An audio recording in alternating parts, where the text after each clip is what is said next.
तो स्टार्ट करते हैं lecture number 7B part 2। Okay, this is part 2 और यहाँ पे एक और प्लस लेवल के गेट क्वेश्चंस के बारे में कुछ डिस्कशन करते हैं। तो पहले दो क्वेश्चन देखते हैं जो अलग तरीके के, उसके बाद फिर नए तरीके पे चलेंगे। तो यहाँ पे GHS दिया है K/S+2 सिंपल आपका, तो QS आप आराम से निकाल सकते हैं इसमें 1 प्लस करके। जब इसमें 1 प्लस करेंगे तो ये आपका S+2 प्लस K बना देगा। ओके, नेसेसरी कंडीशन सफिशिएंट होगी क्योंकि ये फर्स्ट ऑर्डर का सिस्टम है। तो यहाँ पे अगर हम सॉल्व करेंगे K+2 ग्रेटर देन 0 तो वो दे देगा K is greater than -2, but ये हमारी कंडीशन नहीं है। क्यों? क्योंकि क्वेश्चन में कुछ और पूछा था। पहले क्वेश्चन देख लेते हैं। Obtain the condition for close loop poles. ठीक है, पहली बात तो क्लोज लूप पोल्स बोला है to be located to the left of S+5 = 0 line. मतलब वो ये कह रहा है कि इस लाइन के लेफ्ट में होने के लिए K की क्या कंडीशन होगी। देखो, लेफ्ट में होने का मतलब है कि स्टेबल होने के लिए, स्टेबल होने के लिए मतलब कि जो हम यूजुअली सॉल्व करते हैं K की कंडीशन हमें सॉल्व उसी तरीके से करना है। पर यहाँ पे एक डिफरेंस होता है, जो हम यूजुअली सॉल्व करते हैं वो हम S=0 लाइन के लिए सॉल्व करते हैं। मतलब हम ओरिजिन के लिए सॉल्व करते हैं ना, ओरिजिन के रेस्पेक्ट में। तो ये जो S=0 लाइन है इसके रेस्पेक्ट में सॉल्व करते हैं कि इसके लेफ्ट में क्या है और क्या नहीं। ओके, बट अब इन्होंने क्या कहा है कि आपको S+5 जो लाइन है उसके रेस्पेक्ट में सॉल्व करना है। इसी वजह से यहाँ पे ये आंसर गलत है। अब देखो, दो तरीके मैं शॉर्ट में बताता हूँ इसको सॉल्व करने के। पहला तरीका क्या है, मतलब यही है कि पहली बात तो वही बात कि this is for S=0 line, हमें S+5 लाइन जो है उसके लिए चाहिए। यही मेथड 1 है आपका। आप क्या करो कि जो आपका ये S=0 लाइन के लिए आया है आंसर, ये K इज ग्रेटर देन -2, आप इसमें ये 5 ऐड कर दो। सो ठीक है, सो +5 ऐड कर दो, आपका जो आंसर आएगा K ग्रेटर देन 3 हो जाएगा। तो ये परफेक्ट आंसर आ जाएगा कि K ग्रेटर देन 3 होना चाहिए अगर आपको इस लाइन के लिए S+5 वाली जो लाइन है इसके लेफ्ट में पोल्स चाहिए। ओके, तो एक तो ये बेसिक सा तरीका है। अगर आपका बहुत सिंपल केस है, अगर आपका फर्स्ट ऑर्डर सिस्टम है। ओके, दूसरा तरीका देखते हैं। ये भी काफ़ी इंपॉर्टेंट तरीका है और ये मतलब ये ज़्यादा ही इंपॉर्टेंट है क्योंकि ये ज़्यादा जगह काम करेगा, कॉमन है। आप क्या करो कि आपकी जो लाइन है उसकी इक्वेशन को Z के इक्वल रखो और उस Z को उठा के फिर उस S को उठा के, देखो आपने लिखा S+5 = Z, यहाँ से आपने S बना लिया और उस S को उठा के आपने इसके अंदर रख दिया S+2 + K के अंदर। तो ये क्या बन गया, Z-5 S की जगह पे, ये S की जगह पे और +2 + K। जब आप यहाँ से सॉल्व करोगे ये बना देगा Z + K - 3। फिर आप Z को 0 कर दो, केवल K इस कंडीशन को देखो। क्यों? क्योंकि ये जो Z है, ये Z हो या S हो, आपको कंसीडर तो केवल जो S की पावर 0 है, ये S का मतलब है S की पावर 1, Z का मतलब है Z की पावर 1। आपको कंसीडर करना है केवल S की पावर 0 वाले को, है ना। उसी से तो आपका K की वैल्यू निकल के आएगी। उसको सॉल्व कर लो, वो भी आपको यही वैल्यू देगा जो ये ऊपर मिला है, K ग्रेटर देन = 3, सॉरी सिर्फ greater than 3, okay, not equal to. तो ये दूसरा मेथड है। आपको क्या करना है कि आपकी जो भी लाइन की इक्वेशन दी है उसको Z के इक्वल रखना है और उससे केवल S= निकाल लेना है। ओके, यहाँ पे हमने क्या किया कि S+5 को Z के इक्वल रखा, बट यहाँ पे S= निकाल लिया और उसको सब्स्टिट्यूट कर दिया। इसी तरीके से एक क्वेश्चन और देखते हैं। अब यहाँ पे हायर ऑर्डर का क्वेश्चन है, तो यहाँ पे जो शॉर्टकट वाला मेथड था वो नहीं लगेगा, जो सबसे पहले मैंने बताया था। यहाँ पे वो बोल रहा है कि S+1 जो लाइन है उसके लेफ्ट में कितने रूट्स आपके लाई करेंगे वो आपको बताना है। तो सिंपल वही आपका जो कॉमन मेथड है, S+1 को Z ले लो। ओके, इससे S= बना लो, तो ये क्या बन गया, Z-1। अब इस Z-1 को उठा के आप पूरी इस इक्वेशन में रख दो, ये जो बड़ी सी इक्वेशन आपको गिवन है। जब इसको रखोगे और इसको सॉल्व करोगे तो आपको वैल्यू कुछ इस तरीके से मिलेगी, Z की पावर 5 + 10 Z की पावर 4, इस तरीके से। और आप इसमें एक चीज़ गौर कर सकते हैं कि इसमें कोई भी आपका S की पावर 0 या फिर सही से बोला टेक्निकली तो Z की पावर 0 का टर्म नहीं है, Z की पावर 1 से लेके आगे तक का टर्म है। ओके, इसका मतलब एक तो आपका जो पोल होगा वो आपका Z=0 पे लाई करेगा ही करेगा। और क्योंकि ये 5th ऑर्डर का सिस्टम था, इसका मतलब 5 मैक्सिमम पोल हो सकते हैं। अब क्या हुआ कि आपके 4 पोल्स ही लेफ्ट में लाई कर सकते हैं, क्योंकि एक तो Z=0 हो गया। अब आप केवल इसको सॉल्व कर लो। ओके, एक तो आपको ऑलरेडी पता है कि ये आपका, और इसकी वजह से मार्जिनली स्टेबल भी हो गया ये सिस्टम, क्योंकि एक Z अलग से आ गया। अब जो बचा है केवल उसी को सॉल्व कर लेते हैं, हमें क्या दिक्कत है। तो इसको सॉल्व कर लेंगे। ओके, तो इसको सॉल्व करने के लिए फिर वही ये हमने ऊपर, पहले मैं इक्वेशन को रिपीट कर देता हूँ यहाँ पे। ओके, यहाँ लिख देता हूँ, Z की पावर 4 + 10Z³ + 35Z² + 50Z और +24, ये लिखा। अब इसी इक्वेशन को हमने अपने RH वाली टेबल से सॉल्व किया। ठीक है, 1 इसका कोफिशिएंट 10, 35, 50, 24। देखिए 1, 35, 24 और 10 और 50। इसको फर्दर सॉल्व कर लोगे आपको कोई भी साइन चेंज नहीं मिलेगा। तो क्योंकि कोई भी साइन चेंज नहीं है, इसका मतलब ये जो इससे जो निकलेंगे, ये z की पावर 4 है, इसका ऑर्डर मैक्सिमम 4 है, 4 रूट्स जो मिलेंगे वो सारे के सारे आपके लेफ्ट साइड में लाई कर रहे होंगे। ओके, तो ये आंसर जो निकल रहा है किसके रेस्पेक्ट में निकल रहा है, इस लाइन के रेस्पेक्ट में, s+1 के रेस्पेक्ट में, ना कि s=0। इसका मतलब कि आपका जो ये z=0 वाला था ना, ये ओरिजिन पे लाई करते हुए लाई करेगा इस पे s=1 वाली लाइन पे। मतलब अगर आप ओरिजिन के रेस्पेक्ट में देखोगे तो अभी भी आपका एक पोल तो इधर है। ओके, ओरिजिन पे कोई पोल नहीं होगा। ओके, और आपके 4 पोल हो जाएंगे इस लाइन के भी लेफ्ट में। मतलब अगर ओरिजिन के रेस्पेक्ट में बोला जाए तो ऑल 5 आपके लेफ्ट में लाई कर रहे हैं, बट अगर इस लाइन के रेस्पेक्ट में बोला जाए s=-1 तो आपके केवल 4 लाई करेंगे लेफ्ट साइड में। तो इस तरीके से ये होता है। तो ये काफ़ी इंपॉर्टेंट क्वेश्चन है। ये तरीका जो है s+1 जो भी आपको लाइन दिया उसको z के इक्वल रखो और उस इक्वेशन से s=2 का टर्म बना लो और उसको सब्सटीट्यूट कर दो। ये तरीका आपको यूज़ करना है। अब आगे बढ़ते हैं। RS क्राइटेरिया में जो हमारा जो मैक्सिमम लेवल वाला क्वेश्चन है, जहाँ पे आपकी जो रो होती है वो 0 बन जाती है। पहले देखो ये फर्स्ट पार्ट है, ये केवल फर्स्ट टाइप है। यहाँ पे क्या है कि only 1 element will become 0, only 1 element, ठीक है, विल बिकम 0। केवल एक एलिमेंट 0 बनेगा रो का, पूरी रो नहीं बनेगी। इसको देखते हैं। इस तरीके से 5th ऑर्डर का आपको ये सिस्टम दिया हुआ है। आपने इसमें लिख लिया कोफिशिएंट 1 2 3 1 2 15। ओके, इसको सॉल्व किया। जैसे सॉल्व करेंगे आप, यहाँ पे आपको ये 0 दे देगा। अब ये 0 दे देगा, इससे प्रॉब्लम क्या है कि जब आगे सॉल्व करेंगे तो ये आपको इन्फिनिटी दे देगा, क्योंकि इस इन्फिनिटी वाले को सॉल्व करने के लिए आपको डिनोमिनेटर में ये 0 लेना पड़ता है। तो ये चीज़ हो गई। तो ये आपका इनकम्प्लीट रूट एरे हो जाएगा। ठीक है, इसको सॉल्व करने के लिए हमें दूसरा मेथड यूज़ करना पड़ेगा और इसके लिए सिस्टम तो अनस्टेबल आपका ऑलरेडी हो ही चुका है। Okay, first element of the column become 0, ये लिखा है, first element of the column become 0, so next element becomes infinity. अब इसको सॉल्व करते हैं। ओके, पहले इसका कुछ थ्योरेटिकल पार्ट देख लेते हैं कि in Routh array in any row which is not 0 completely. ठीक है, ये इंपॉर्टेंट है, नॉट 0 कम्प्लीटली, मतलब 0 उसमें एलिमेंट है पर पूरी तरीके से 0 नहीं है। Okay, so in if any element is 0 और if any element is negative then the system is unstable. तो ये तो हमें पहले से ही पता है, वही चीज़ है। कोई भी एलिमेंट अगर आपका कॉलम का जो एलिमेंट है वो अगर अपने आप में सिंगल एलिमेंट भी या तो 0 हो गया या नेगेटिव हो गया तो आपका अनस्टेबल हो जाएगा। अब इसको कंप्लीट कैसे करेंगे? तो इसको कंप्लीट करने का सिंपल सा तरीका है कि to complete root array we bring x. इसका क्या मतलब है कि आप bring x in place of 0, जहाँ पे आपको 0 मिला था उसकी जगह पे आपने क्या किया, ये x लेके आ गए आप। देखो x है और यहाँ 0 आपको मिला था, मतलब 0 तो आपको फिर भी मिलेगा ही। उसको देखते हैं कैसे करेंगे। तो ये करेंगे then complete the column and after that उसमें लिमिट x टेंड्स टू 0 लगा दो। इसका क्या मतलब है, आप ये x को यूज़ करते हुए कॉलम को कंप्लीट करो। देखो अब क्या बन जाएगा, 2x + 12 अपॉन x। ठीक है, उसके आगे ये बन जाएगा और लास्ट में तो फिर ये 15 आपका कॉपी हो ही जाएगा, ये वाला 15। ओके, तो ये आपके 3 इक्वेशन बनी, एक तो x बना, एक ये बना, एक ये बना। अब इसमें क्या करना है, finally limit x tends to 0 लगा दो। मतलब ये हम क्या कहना चाह रहे हैं कि x 0 के इक्वल नहीं है, बट x टेंड्स टू 0 है, कि 0 के करीब करीब ही है पर इक्वल नहीं है, क्योंकि इक्वल कर देंगे तो फिर वो कॉलम हमारा वैलिड नहीं रहेगा। तो ये बात हो गई। अब इसको जब लिखेंगे तो इसको एज इट इज़ 0 ही लिखेंगे। ओके, इसको कि ये तो आप इसमें कुछ भी कर लो, ये एक बार 0 बन गया तो ये तो 0 रहेगा ही। ऊपर मैं यही बात बोल रहा था, ये तो 0 रहेगा ही, बट इसकी वजह से, इसको चेंज करने की वजह से आपका अगली चीज़ें सॉल्व हो गई। ओके, तो ये समझो। अब इसको मैं बताता हूँ कि दिस विल बिकम इन्फिनिटी, ये वाला आपका इन्फिनिटी बन जाएगा बट पॉजिटिव। आपको ये पता चला कि किस तरीके का इन्फिनिटी पॉजिटिव है, but important thing is that ये दोनों सॉल्व हो गए। आगे के जो कॉलम की वैल्यूज थी ये आपको मिल गई, ये इंपॉर्टेंट थिंग है। ये दोनों मिले नहीं मिले मैटर नहीं करता, ये 0 है, इन्फिनिटी है, बट आगे की दोनों वैल्यू मिल गई। वो कैसे मिली, x को लेके, x को सॉरी 0 को x लेके और x को आपका टेंड्स टू 0 करके। ओके, तो ये वैल्यू सॉल्व हो गई, ये इंपॉर्टेंट बात थी। अब इसमें अगर आप गौर करो तो ये तो 0 है, इसका कोई साइन नहीं है, इन्फिनिटी प्लस है, आपका केवल एक साइन चेंज यहाँ हो रहा है, ये -12 की वजह से, और एक और फिर साइन चेंज यहाँ होगा। तो क्योंकि 2 साइन चेंज होंगे, इसका मतलब 2 रूट्स आपके राइट साइड में लाई करेंगे और कोई भी रो कंप्लीटली 0 नहीं है। ओके, इमेजिनरी इक्वल टू 0 है, क्यों? क्योंकि कोई भी रो कंप्लीटली 0 नहीं है। अगर कोई रो 0 होती है वो भी कंप्लीटली, तब वो मार्जिनली स्टेबल होगा, तब उसमें इमेजिनरी पार्ट आएगा।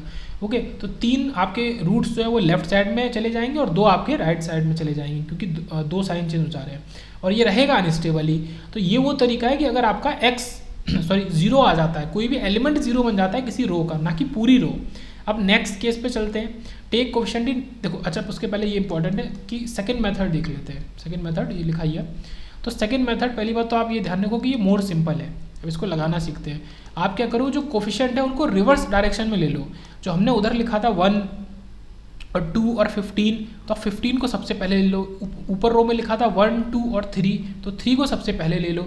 अब आप कोफिशिएंट को रिवर्स कर दोगे, तो अब आप जब सॉल्व करोगे अगले एलिमेंट को, तो आप इसको बेस मानोगे। जब इसको यूज़ करोगे तो देखो ये आपको अलग वैल्यू देगा, 8 1/2, ठीक है, 12 1। अब कोई भी आपका इन्फिनिटी या 0 नहीं बन रहा, और ये आंसर बिल्कुल वही देगा। क्यों? क्योंकि ये -8 बना, तो इसकी वजह से आपको दिख गया कि यहाँ पे 2 साइन के चेंज हो रहे हैं, ठीक है, एक बार ये एक बार ये, तो सेम आंसर देगा कि यहाँ पे 2 साइन चेंजेस है, मतलब 2 रूट्स आपके राइट में लाई कर रहे हैं और बचे हुए 3 रूट्स आपके लेफ्ट में लाई कर रहे हैं। तो ये बहुत ज़्यादा सिंपल तरीका है। लेकिन ये दोनों तरीके कब काम करेंगे? जब आपका केवल एक एलिमेंट 0 होगा, किसी भी रो का पहला टर्म 0 होगा, ना कि पूरी रो 0 होगी। ओके, तो ये याद रखेंगे, ये इंपॉर्टेंट है बात। अब आगे बढ़ते हैं, नेक्स्ट केस, इसका एक केस और ऊपर चलते हैं। अब आपको ये 6 ऑर्डर का सिस्टम दिया हुआ है, उसका कैरेक्टरिस्टिक इक्वेशन दिया है। अब हमसे पूछा कि ऑब्टेन या डिटरमाइन स्टेबिलिटी। अब हम इसको लिखें। ओके, तो ये काफ़ी इंपॉर्टेंट है, यहाँ पे चीज़ों को समझना थोड़ा सा और एक लेवल पे ऊपर हो जाएगा कि 1 8 ये आपने कोफिशिएंट लिखे। जब इसको सॉल्व करेंगे तो पहला ये मतलब सॉल्व करने वाली, देखो इनकी मदद से सॉल्व करते हैं और इसको सॉल्व करते हैं, तो सॉल्व होने वाली पहली रो तो ठीक आ गई आपका, वो दे दिया 2 12 16। अगली रो आपकी 0 दे दी, वो भी दोनों टर्म 0 दे दिए। तो ये क्योंकि दोनों टर्म 0 दे दिया, तो अब यहाँ पे हमें दूसरा तरीका लगाना पड़ेगा। और ये क्या लिखा है कि अ रो हैज़ बिकम 0 कम्प्लीटली। अब क्योंकि कम्प्लीटली 0 हो गई, तो यहाँ पे हमारा अलग तरीका लगेगा। अब यहाँ पे देखो एक चीज़ और समझो कि अगर ये कम्प्लीटली 0 हो गई, तो यहाँ पे क्या होता है कि आपके जो पोल्स होते हैं वो सिमेट्रिक टू ओरिजिन होते हैं। तो इससे क्या हुआ कि आपकी जो पोल्स है वो सिमेट्रिक टू ओरिजिन हो गए, ठीक है। ये आपको समझने वाली बात है कि कभी भी अगर रोज हमारी पूरी कंप्लीट रो 0 हो जाती है, इसका मतलब कि पोल्स सिमेट्रिक टू ओरिजिन हो जाता है। इसका क्या मतलब है कि अगर आप इस तरीके से बनाएंगे तो आपके पोल्स कैसे लाई कर सकते हैं? Symmetric to origin. या तो इस तरीके से लाई कर सकते हैं, ऊपर नीचे लाई कर सकते हैं अगर 2 है। अगर 4 हैं, देखो हमेशा पेयर में होंगे तो 3 तो हो नहीं सकते, 4 आपके कैसे लाई कर सकते हैं? चारों इस तरीके से भी लाई कर सकते हैं। या फिर आपके 2 ऊपर और 2 नीचे डबल लाई कर सकते हैं। तो बहुत सारे तरीके हैं, पर वो सिमेट्रिक टू ओरिजिन होने चाहिए। सिमेट्रिक टू ओरिजिन होने का मतलब है कि उनकी जो लेंथ है ओरिजिन से इस तरफ देखो चाहे इस तरफ देखो वो बराबर होनी चाहिए। तो ये सिमेट्रिक टू ओरिजिन होने का मतलब है। तो ये केस कब देखने को मिलता है? जब आपकी कंप्लीट रो 0 हो जाती है। ओके, ये जो इस समय जो लास्ट ये वाले क्वेश्चन का कॉन्सेप्ट है लगभग लास्ट का ही है। इसका कॉन्सेप्ट अगर आपने समझ लिया, इसका मतलब बेस्ट से बेस्ट क्वेश्चन RH क्राइटेरिया का हो जाएगा। मतलब एकदम पीक वाला है ये। ओके, और यहाँ पे क्या क्या चीज़ें हो रही है वो समझना जरूरी है। उसके पहले ही एक चीज़ और मैं आपको दिखाना चाहता हूँ, जो मैंने पहले बोला भी था कि यहाँ ये s की पावर 3 जो है, आपको ये भी देखना होगा कि कौन सी रो 0 हो रही है। जैसे s की पावर 3 वाली रो 0 हो रही है, तो यहाँ पे कितने रूट्स जो होंगे वो सिमेट्रिक होंगे। ऑब्वियस सी बात है कि ये जो 3 है इससे ज़्यादा ही होंगे, क्योंकि ऑड नंबर हो नहीं सकता सिमेट्रिक का। सिमेट्रिक तो कोई चीज़ इवन नंबर में हो सकती है, तो इससे एक ज़्यादा कर दो। ओके, तो यहाँ पे यही चीज़ लिखी गई है कि ये इतने रूट्स आपके होंगे। ओके, अगर आपका ये S3 है, मतलब इसमें आप S4 - 1 कर रहे हो। S3 कैसे बनाओगे? S4 - 1 करके, मतलब M की जो वैल्यू है कितने रूट सिमेट्रिक होंगे वो ये M देता है। और ये M कैसे मिलेगा? आपका 3 में 1 बढ़ा के, तो आपके 4 रूट्स होंगे। मान लो अगर S की पावर 1 ये वाली रो 0 होती तो आपके 2 रूट सिमेट्रिक होते। ओके, ये चीज़ समझने वाली बहुत ज़्यादा ज़रूरी है यहाँ पे। तो ये चीज़ आपने समझी कि अगर s की पावर 3 वाली रो 0 है, इसका मतलब कि 4 रूट्स आपके हैं वो सिमेट्रिक है, यहाँ पे सिमेट्रिक टू ओरिजिन। तो यहाँ पे क्या क्या चीज़ें समझी? अगर कोई रो है वो कम्प्लीटली 0 हो गई है, इसका मतलब अब आपको इमेजिनरी रूट्स मिलेंगे, अब आपको मार्जिनली स्टेबल सिस्टम मिलेगा। और यहाँ पे सिमेट्रिक टू ओरिजिन रूट्स होंगे आपके। कितने होंगे वो आप इससे पता करेंगे कि कौन सी रो 0 हुई है। जैसे s की पावर 3 वाली 0 हुई है, इसका मतलब 4 रूट्स आपके सिमेट्रिक टू ओरिजिन होंगे। ओके, अब उनको सॉल्व करने का तरीका भी बड़ा सिंपल है। यहाँ पे हमें क्या करना होता है? ऑक्सिलरी इक्वेशन का या ऑक्सिलरी पॉलिनोमियल का यूज़ करना होता है। ये क्या है? ऑक्सिलरी पॉलिनोमियल, ये चीज़। ओके, ये कैसे बनता है? तो जो रो 0 हुई है आप उसके एक रो ऊपर जाओ। ओके, जैसे ये s की पावर 4 है ये वाली रो, और इसका जो पहला कोफिशिएंट है उसी में s की पावर 4 को मल्टीप्लाई करो, और उसके आगे even powers of s multiply करते जाओ। जैसे 2s की पावर 4 12s² प्लस 16s की पावर 0, या फिर केवल 16। तो देखो ये ऑक्सिलरी यहाँ पे निकल के आया है, इसको मैं हाईलाइट कर देता हूँ। ये 2s की पावर 4 12s स्क्वायर प्लस 16 ये निकल के आया। इसमें आप s की जगह x लगा दो, मतलब जस्ट फॉर सॉल्व करने के लिए आप s इक्वल टू करके भी सॉल्व कर सकते हो, तो ये आपको वैल्यू दे देगा इस तरीके से। ओके, पर इसमें s की जगह नहीं, s स्क्वायर की जगह x लगाएंगे यहाँ पे, ये इंपॉर्टेंट है क्योंकि इसको सॉल्व करना आसान नहीं है। s की पावर 4 है, आप इसको सॉल्व ऐसे नहीं कर सकते। अगर आप इसको x स्क्वायर करके लिख लो तो ये क्वाड्रेटिक इक्वेशन बन जाएगी, फिर इसको आप सॉल्व कर सकते हो। तो ये आपको ये रूट दे रहा है -2 और -4 x, पर क्योंकि x जो है वो किसके इक्वल है, s स्क्वायर के इक्वल, या फिर बोला जाए तो s जो है वो रूट x के इक्वल है। मतलब जो भी आपकी वैल्यू आई ये -2 और -4, आपको इसका इमेजिनरी रूट ले लेना है। कैसे, ऐसे आपने क्या ले लिया, +-j√2 और +-j√4, और वो √4 ही 2 बन गया। तो ये आपके दो पेयर बन गए रूट्स के, और आपको पता भी था कि 4 आपके रूट्स जो होंगे वो पेयर में सिमेट्रिक टू ओरिजिन लाई करेंगे। अब क्योंकि टोटल रूट्स आपके कितने हैं यहाँ पे 6, तो 6 होने की वजह से आपके 2 रूट जो हो जाएंगे वो नॉट सिमेट्रिक होंगे। ओके, ये चीज़ भी समझने वाली बहुत इंपॉर्टेंट है। थोड़ा सा ज़्यादा हो रहा है बट ठीक है, पॉज करके देख के जो भी आप ठीक करें, मतलब समझ लो इसको, इंपॉर्टेंट है।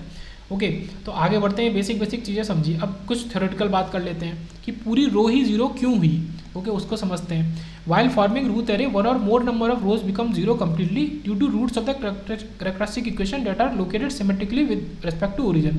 मतलब ये क्यों हुई, इसका आंसर ही वही है कि इसका जीरो होने से हमें मिला क्या, तो जो मिला वही इसका आंसर है। क्योंकि हमें रूट्स सिमेट्रिक टू ओरिजिन मिल रहे थे, इसी वजह से ये जो रो है वो जीरो हुई कम्प्लीटली, ये इसका आंसर है।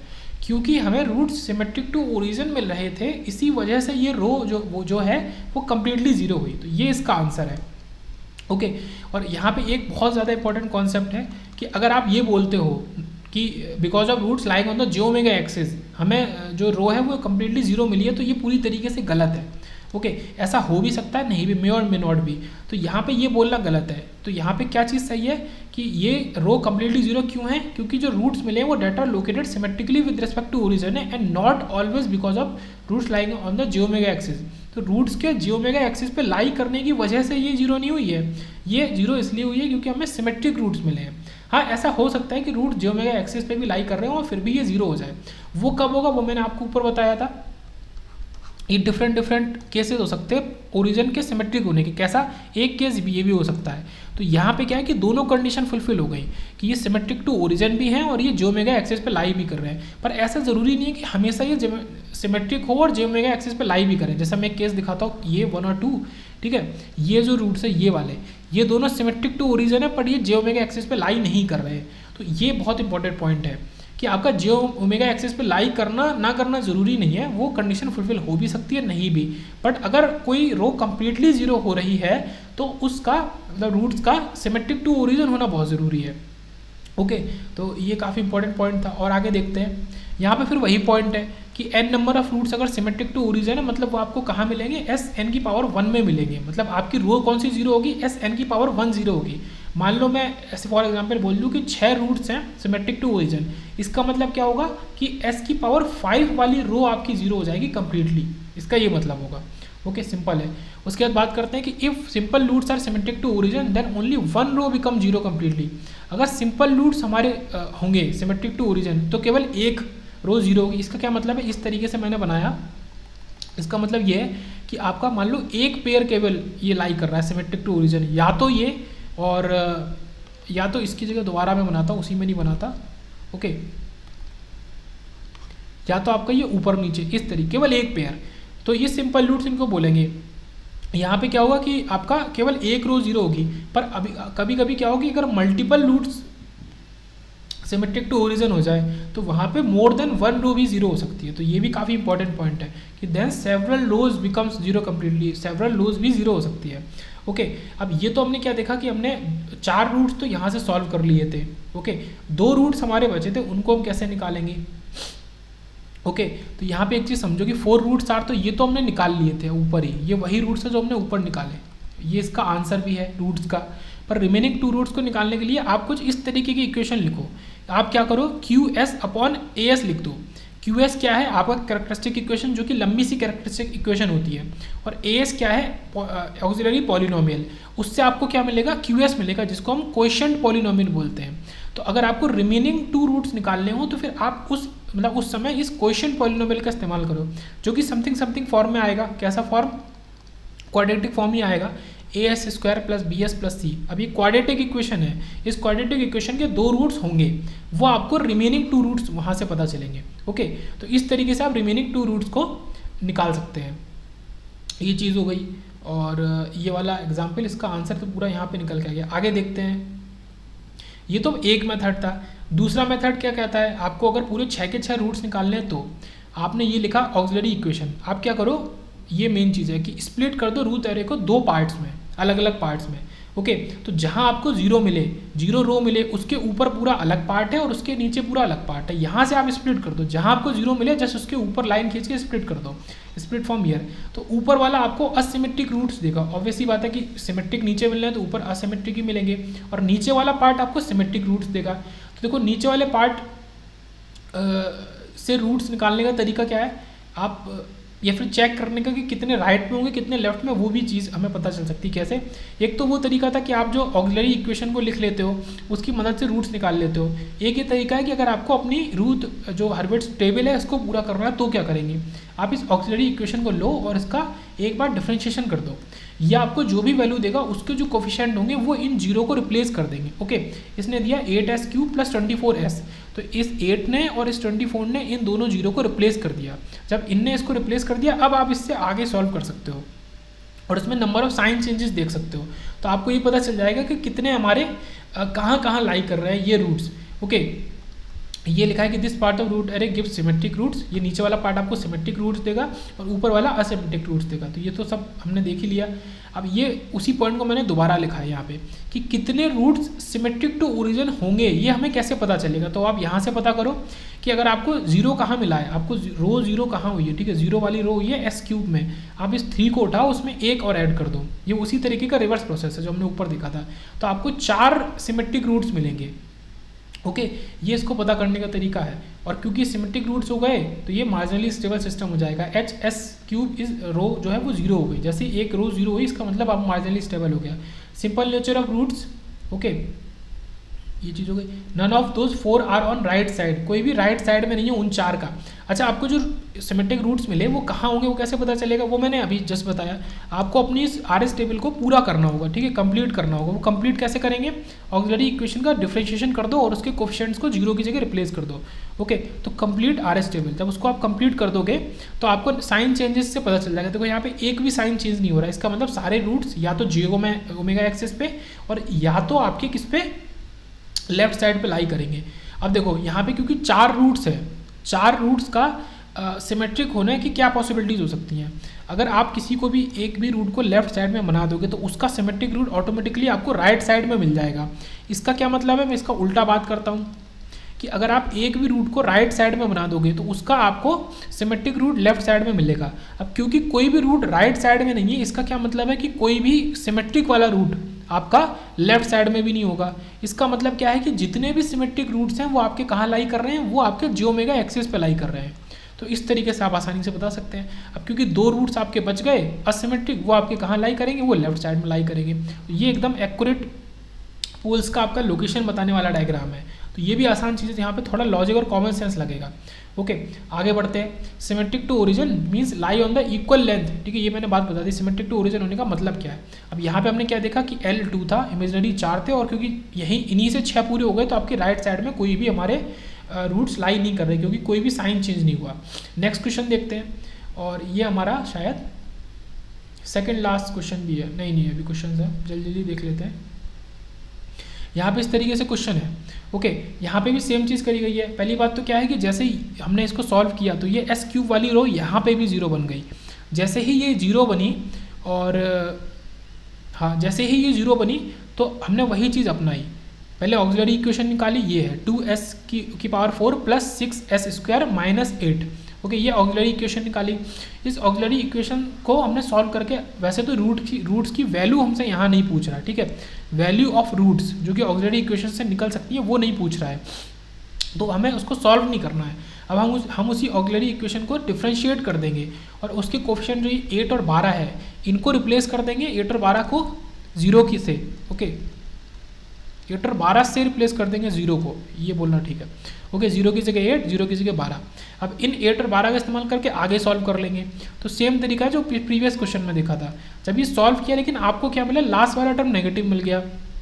और क्योंकि सिर्फ लास्ट वाला ही टर्म नेगेटिव मिला तो केवल एक साइन चेंज हो रहा है, यहाँ पे 2 साइन चेंज नहीं कहलाएंगे। इसका मतलब कि एक रूट आपका लाई करेगा राइट साइड में, और आपके क्योंकि s³ 0 मिला है, इसका मतलब कि 4 रूट्स आपके हो गए, क्या हो गए, सिमेट्रिक। एक हो गया राइट में, और इस तरीके से अब एक राइट में हो गया, 4 सिमेट्रिक हो गए, तो बचे कितना, एक आपका लेफ्ट में होगा ही होगा। ओके, तो ये चीज़ यहाँ पे हो गई आपके, कुछ इस तरीके से हो गए। और बाकी तो देखो वही सारा तरीका, कुछ यहाँ पे नई चीज़ नहीं है। ओके, रिपीटेड पार्ट है।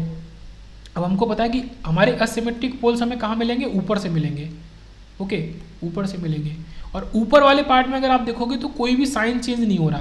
तो अच्छा, ये तो हमें नीचे पता चल गया कि एक राइट में है, 4 सिमेट्रिक है। अब जो बचा एक है वो राइट में होगा कि लेफ्ट में होगा, ये कैसे पता चलेगा, उसके लिए वापस से ऊपर ही जाएंगे। और असिमेट्रिक वाला जो साइड है ऊपर वाला, क्योंकि हमने स्प्लिट कर दिया है रूट एरे को, तो ऊपर वाले से हम देखेंगे यहाँ पे कोई साइन चेंज है कि नहीं। यहाँ पे कोई भी साइन चेंज नहीं है। इसका मतलब क्या है कि ये वाला जो पोल होगा, जो एक बचा है, वो आपका असिमेट्रिक होगा और वो लेफ्ट साइड में लाई करेगा। ओके, तो ये चीज़ हो गई। और क्योंकि केवल एक ही रो 0 है, इसका मतलब वो पोल सिंपल होंगे नेचर में। सिंपल होने का मतलब, सिंपल और सिंपल नहीं होने का मतलब क्या है कि ये सिंपल है, ये पेयर सिंपल है। अगर मैं इसी की जगह डबल बना दूँ, ठीक है, अगर मैं 4 पोल को इस तरीके से बना दूँ तो वो सिंपल पोल्स नहीं बचेंगे। तो ये सिंपल पोल्स है, मतलब एक एक बनेंगे। तो देखो इसको बनाने का तरीका देख लेते हैं।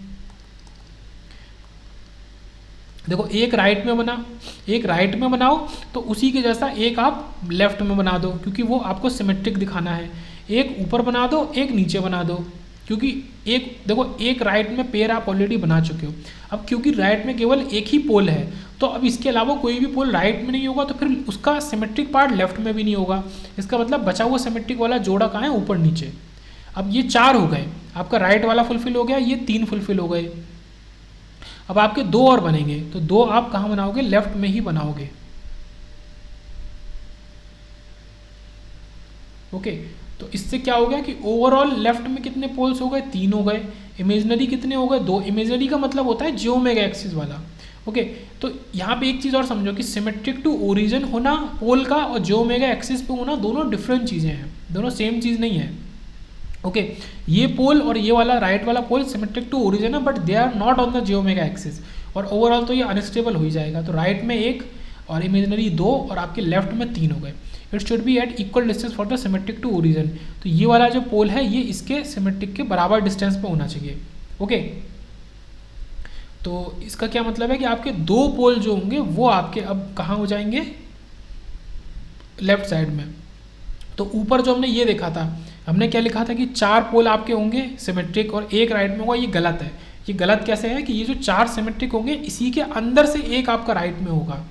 ओके, इसी का सब केस आपका एक होगा, ठीक है। 3 आपके कहीं भी हो सकते हैं, बट एक आपका जो होगा वो राइट में होगा, ये इसका मतलब है। ओके, क्योंकि S3 वाले रो 0 है, तो ये हमको 4 पोल के बारे में बता रही है। इसका मतलब कि ऊपर से हमको 2 पोल ऊपर से ही मिलेंगे, ये फिक्स है कि ऊपर जो वाली हमारा टेबल है असिमेट्रिक पोल्स वाला, उससे 2 पोल मिलेंगे और वो दोनों लेफ्ट में होंगे।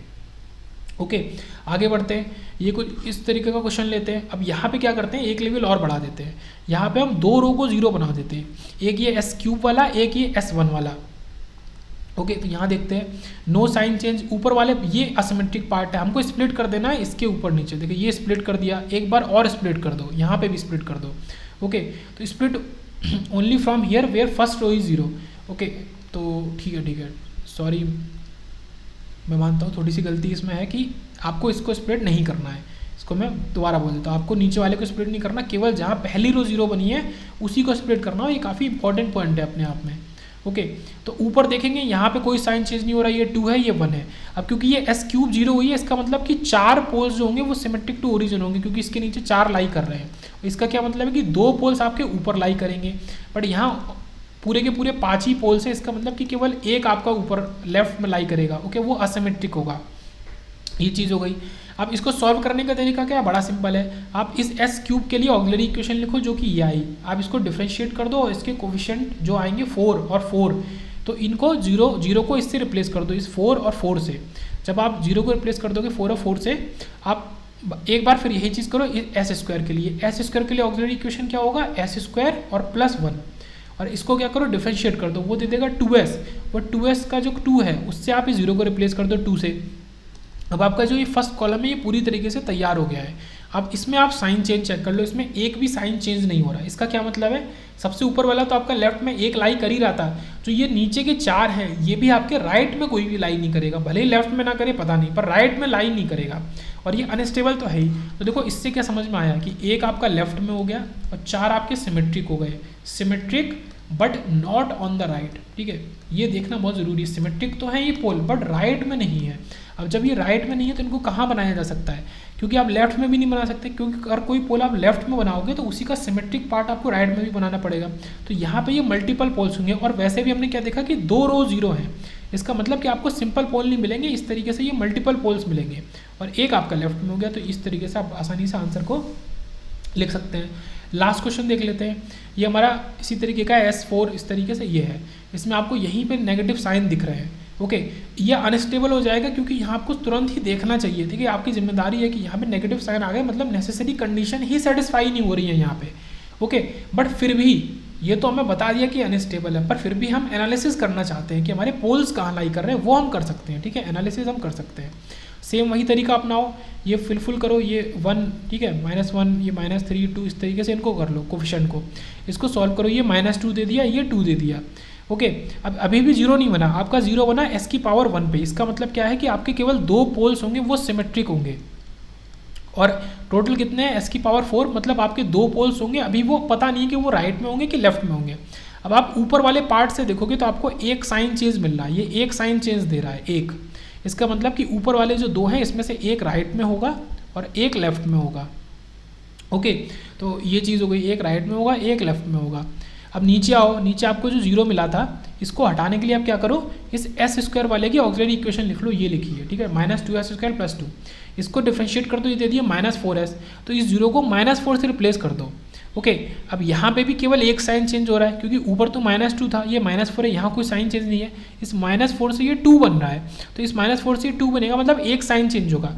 इसका मतलब जो नीचे 2 पोल हैं उसमें से एक आपका राइट में लाई कर रहा है, और जो ऊपर 2 पोल है उसमें से भी एक राइट में लाई कर रहा है। तो ओवरऑल क्या हो जाएगा कि आपके 2 लेफ्ट में लाई करेंगे, 2 राइट में, क्योंकि 2 राइट में आ गए। देखो एक तो पेयर वाला होगा, अगर मैं इसको हाईलाइट करूँ दोबारा, ये और ये दोनों पोल जो मैंने अभी ग्रुप किया है ये पेयर वाले हो गए, और आपके 2 सिंपल पोल्स हो गए जो पेयर में नहीं होंगे, आप कहीं भी लेफ्ट में और उनको कहीं भी राइट में ड्रॉ कर दो, और अनस्टेबल तो ये होगा ही होगा।